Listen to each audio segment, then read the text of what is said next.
Hey guys, today I want to introduce you to or reintroduce you to my TBR cart. Now, if you've been watching my channel since the very beginning or almost the very beginning, I got this TBR cart right at the beginning-ish of my channel. It's from IKEA. They don't make this color anymore and that's disappointing. And this is where I've held a lot of my books that I want to read. It started out holding like all of my unread books, and then my unread books expanded. I recently got that shelf behind me full of unread books, and now I want to put like my summer TBR on here. Books that I would like to read this summer. There's a variety.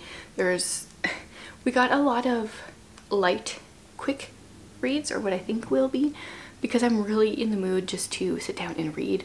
I'm not in an overly educational reading mood at the moment, which I feel like there are times to push myself and do that, but after the last few months, which have been crazy, I'm giving myself the summer just to relax a little bit and enjoy reading, enjoy life. So today I want to show you all the books that I want to put on here, and ideally I would like to leave the bottom shelf empty because Tolkien likes to sleep in here all the time. So that might mean that I kind of double up, put some on one side, some on the other, so I can leave the bottom empty for him because I want to be a kind pet owner that way. The books are in random stacks. I pulled a bunch off of here and just pulled things that I'm interested in. I don't think I'll get to all of these. Some of them will end up in monthly TBRs. Let's just dive into all the books that I think would be really good for my current mood and this summer. First up, with July coming up, Jane Austen July, I want to read Jane Austen at Home by Lucy Worsley.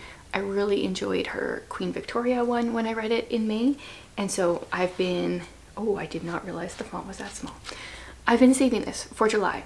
I do also have the audiobook ready from my library, or it will be ready. I keep postponing it, so I might do a combination of audio and physical book. We will see. One of the things I am doing with my DIY literature degree is getting a degree in Victorian literature. At least I'm taking a class in that right now, and I have an English Victorian poetry anthology that I got a while ago, and I haven't even started reading it, and that would be something I would like to do. It would be perfect if I could read through this like all summer long. This has Elizabeth Barrett Browning, Emily Bronte, Matthew Arnold, Robert Browning, Edward Lear, Alfred Lord Tennyson, Rudyard Kipling, so like a variety of people here. Christina Rossetti, yeah, a lot of favorites. Lewis Carroll, a lot of favorites in here. I think that'll be good. Then these next few books I shared in my birthday book haul, my last video, and they're gonna go on here as well. First of all, we've got The World of Jeeves by P.G. Wodehouse, which I have heard are just like humorous short stories. Very curious. I hope to also read this slowly throughout the summer. I had a goal to read 50 short stories this year, and I haven't read very many yet, but I think this is really gonna help me reach that goal or get really close, because there's 34 short stories in here. Then I talked about The Heir and the Spare by Kate Stradling. This is a fantasy story that I'm super excited about because I've really enjoyed her other books that I've read. We've got The Storyteller's Daughter by Victoria McCombs. This is a Rumpelstiltskin retelling, and I've liked Victoria McCombs' other writing, so I'm hoping this will be good, but this is earlier than her other stuff that I've read, so I'm gonna like lower my expectations and then hopefully be blown away. And the last one I bought for myself for my birthday was The Testimony of Bendigo Fletcher. This one, I remember it's fantasy, but I don't remember much else about it. The font in this is quite large, so it should be a quick read. Would love to get to this in the summer. And then my friend Holly got me the complete Sherlock Holmes, and I've read most of it, but I think the verdict is that I have not read the last collection in here, which I can't remember what it was called now. The Casebook of Sherlock Holmes. So there's 1, 2, 3, 4, 5, 6, 7, 8, 9, 10, 11, 12. 12 short stories there that I believe I have not read. So I'd like to get to those. Putting this on the cart makes it look like a lot more than just 12 short stories, but I've read most of these. This book might win the award of like this one and another one in the series being like books that show up on my TBR all the time. So The Rook. This is a thriller-ish series. I read book 1, which is called The Pawn, and I had the prequel, which is at the very top of my TBR shelf here. I think it's called Every Crooked Path. I had that on my TBR from April. I was gonna maybe read it for the Buzzwordathon because it needed to have the word every. Maybe it was May. Didn't get to it. I've tried to get to this multiple times. Haven't gotten to it. Maybe this summer is finally the summer. This book I know I read way back in the day. Frank Peretti's, or just Monster it's called. I read it probably the year it came out, 2005. So I would have been graduated from high school. So I maybe bought it or borrowed it from somewhere. I don't remember much, but I think I remember there being like a fence in a forest and like very vague rememberings, but it's been almost 20 years since I read it, so I would like to go for a reread. Okay, I've got a classic in here. I don't know if I'm going to be in the mood for classics this summer, but if I am, I feel like Christy by Catherine Marshall would be a good way to go. Christy left her home at 19 to teach school in the Smoky Mountains. I remember watching like the show or the movie or something as a kid. Never realized it was a novel until a few years ago. And I keep meaning to read it as well and haven't. Maybe I'll get to it, maybe I won't. That's kind of the theme here. Trying not to pressure myself too much this summer because I just really want to enjoy reading and have some time to relax. Then I'm putting Text by S.E. Hinton on here. I'd really like to read this before my daughter does. She read the other S.E. Hinton that I have. That was then This Is Now.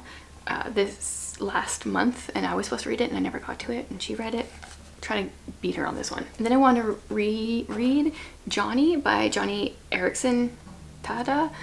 I hauled this one recently. I read it in, I think, grade 6. We had to read it, so it's been a while. I would love to reread it and then also get my daughter to read that one. Then speaking of short stories, I want to read Chronicles of Avonlea by L.M. Montgomery. This has, I'm sorry about all the beeping if all that's getting picked up. They're just going to be working outside my house for a long time. This has 12 short stories, and we're obviously set in Avonlea because it's Chronicles of Avonlea. And that's just a wonderful place to read about, so I'm excited to read this. And we'll probably read these kind of slowly, although sometimes when I really get into a book I just devour it. His Majesty's Dragon by Naomi Novik is one that I want to get to. This is book 1 in a series that I don't know how long it is. So it's fantasy, but I think it's historical fantasy because we've got Napoleon Bonaparte in here, I think. I'm not really sure, but I'm very, very curious. Then Ruta Sepetys Out of the Easy. This is one of her earlier books that I have not read yet, and I think I've given all her other ones 5 stars. This is historical fiction. I think it has to do with, the main character is known amongst the locals as the daughter of a brothel prostitute. So, I mean, she doesn't hesitate to hit on hard topics. One that I would like to get to sooner rather than later is 5 Feet Apart. My daughter is wanting to read this, and I just really wanted to read it before her to see if it would be a good one for her or not. She's really obsessed with cystic fibrosis and a lot of things to do with the medical field, so she wants to read it, so I need to read it. I have a couple of Terry Blackstock on here. This one is Cape Refuge. I think this is the first in the Cape Refuge series, book 1. I don't know if I ever read these. It was 2002. I might have read this in high school. Not that I remember now. Hers are like not historical, not at all. Christian suspense stories. So want to read that one. Plus, if it's at Cape Refuge, like obviously it has to do with water. And being from Saskatchewan, there is like a ton of lakes. That is one thing Saskatchewan is known for. And so for me, water signifies summer because everyone goes to the lake. Apparently that doesn't happen here in Alberta. Apparently their lakes are disgusting, which is weird because I just am so used to everyone going to the lake. Then another one that I've been meaning to read for a while is Once by Cameron Doki. So this is 3 novellas in one. We have Before Midnight, Golden, and Wild Orchid, which are fairy tale retellings. Been meaning to read it for a long time. If only there was more hours in the day. One of the fiction books that I want to read this year is Ready Player One. This is science fiction. I started it years ago, was enjoying it, had to go back to the library, never continued, been meaning to read it. Hopefully hopefully this summer is the summer. Then I have The House of Silk by Anthony Horowitz. This is a Sherlock Holmes novel, the first in his series, and I'm kind of obsessed with anything Sherlock Holmes, so I would like to give it a try. I'm assuming it's a series, but I don't really actually know. Hopefully it is, and hopefully it's good, and then hopefully I want to continue. A lot of hopefullys here. Then I shared about a couple of these in not my last book haul, but the one before it. We've got Exile by Lauren. Oh my goodness, I have no idea how to pronounce that last name, so I'm not even gonna try. But all my books will be linked below, so you know, you can check it out instead of trying to figure. Yeah, no, I'm not gonna give it a try. This is a fantasy story. I will give you 3 days in which to choose your fate. Sounds interesting to me. In the nonfiction world here, we've got Live Your Truth by Alyssa Childers. I'm currently reading Another Gospel by her. I'm very curious about this one. Really enjoying Another Gospel, and I think this is going to be like a good follow-up to it. And then this is a biography, Evidence Not Seen by Darlene Deibler Rose? I can't remember. This is a woman's miraculous faith in the jungles of World War II. Yeah, I feel like I know how the story kind of goes, but very curious. And one more stack. I'm actually gonna have to do some rearranging here because this first one I'm gonna share is a mammoth because it's a short story collection. The Black Lizard Big Book of Locked Room Mysteries. Now I've read a few of these. I've been keeping track in the table of contents and checking off the ones that I've read. I now have a new system where I am going to be putting a sticky note by each short story and giving it a star rating by itself. I didn't do that when I originally started reading these. So these includes Puzzling Mysteries by Stephen King, Dashiell Hammett, Lawrence Block, never heard of, Agatha Christie, Dorothy L. Sayers, P.G. Wodehouse. See, this is why I always think P.G. Wodehouse. When I think of Jeeves, I think mystery. But obviously, P.G. Wodehouse did more things than just mystery. So there's a bunch of authors, and they have them separated. It's actually pretty cool. They have them separated by the type of mystery. So some of them are, this was the unkindest cut of all. Stabbing in a completely sealed environment appears to be the most common murder method. Footprints in the sands of time. Is there a more baffling scenario than to find a body in smooth sand or snow with no footprints leading to or from the victim? And we missed it. Lost forever. It is a fantasy for many people to disappear from their lives. Some people disappear because they want to.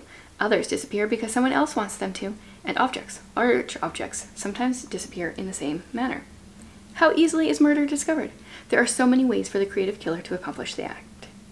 Yeah, and there's other ones, but I kind of like the way they've separated them. So that needs to go on the top. Oh, speaking of books, I keep talking about wanting to read and then not reading. My Name is Leon by Kit D. Wall. This one my daughter picked off my shelf for me. She's like, you gotta read this one finally. I believe it is middle grade. We have Leon, who is 9 years old. He's in the foster care system. Kind of all I know. Buzzwords for me, like foster care. Why haven't I read it? I don't know. The cover's gorgeous. I'm not sure why I haven't read it. I mentioned this one in my mid-year freakout tag. City Spies. I want to get to this. It's a middle grade book about spies. Oh, it doesn't quite fit in there. Oh well. Let's do a turnaround. This one is a bind up of 3 stories. It's Mrs. Jeffries Takes a Second Look. These are Victorian mysteries where Mrs. Jeffries is the maid to this inspector and she helps him solve cases, but he kind of doesn't realize it. She does it in a very low-key way. And so this has, I don't remember what numbers they are, but they're the ones I'm up to. Mrs. Jeffries Takes Stock, Mrs. Jeffries on the Ball, and Mrs. Jeffries on the Trail. I've enjoyed the series so far. This book I actually started on audio recently and I just couldn't remember what happened from book 1. So I had to stop it, and I was like, maybe if I physically read it, this will work better. It's Steel Striker by Marie Lu. So this is book 2 in a duology. I love that they have the title in there, and then the covers are very gorgeous. They're very eye-catching. And the texture of this hardcover, I can't even explain it, but I love it. And also that is gorgeous too. I don't even really love pink, but I think it's done well. This one I think will just be fun. Like I said, I just want to have a light, fun summer. This is the 13.5 Lives of Captain Blue Bear, and I think this is kind of geared towards middle grade. It's a novel with a lot of pictures, and is it the chapters that were funny or just Where's the list of the chapters? Chapter 1 or part 1 or something is called My Life as a Mini Pirate. And I know the character Blue Bear meets hobgoblins, spider witch, the babbling billows, the troglo troll, the mountain maggot, venomous vampires. There's all sorts of characters. And I kind of want to read it with my kids, but it's a really big book for me to read with them. So maybe I'll just read it on my own. City Spies is by the same author as Dead City. So this is book 2 in the Dead City series. It's Blue Moon. This is a middle grade science fiction series where there are zombies, I think just in Manhattan, just in a very, or maybe a small part of New York City somewhere. And our main character, Molly, kind of learns how to fight them. She does a lot of hanging out in a morgue and then kind of comes across the fact that they're zombies. Book 1 was funny, and I'm assuming book 2 will continue to be so. Margaret Peterson Haddock's The House on the Gulf is one that I've been wanting to read for a while. I think this one ended up on a TBR earlier in the year. Hers are like upper middle grade, generally suspensey, sometimes science fiction-y. This one has to do with a girl's older brother landing a summer job house sitting, so her family goes or something. But then Britt starts to suspect her family isn't supposed to be there. Very curious. The next Joanna Davidson Politano I need to read is A Midnight Dance. This is a Victorian era historical fiction, but also usually like some kind of suspense and mystery going on with hers. I haven't even read the back, but I've really enjoyed some of hers, and I've like mediocred some of them. So I want to finish reading the ones that I own and see where they fall. And the very last book I have to put on here is Emerald Windows by Terry Blackstock. So this one is, I don't know if it's old, this edition's old, 2001. Once again, there's a good chance I read this one in high school, so it'll just be Christian suspense. But I feel like she writes Christian suspense a little better than some. Yeah, so should be a fast read. There's my TBR cart for the summer. I'm going to organize it a little bit so they fit in there a little better. I would love to hear if there's some books that you guys plan on reading this summer. I will obviously read different books than this. My monthly TBRs will probably add books. One thing, because it's Jane Austen July, I've been thinking about what to read for that. I seem to be missing a Jane Austen book. I don't know what happened to it. I've been looking everywhere. I had an edition that had Northanger Abbey, Sanditon, the Watsons, and whatever her other one, I can't remember, Lady Susan. I can't find it anywhere. I'm so confused, and I really want to find it before July. So I know there will be other books that I want to read, but this gives you a general idea of like my reading mood right now. So let me know what you guys are interested in reading in the next couple months.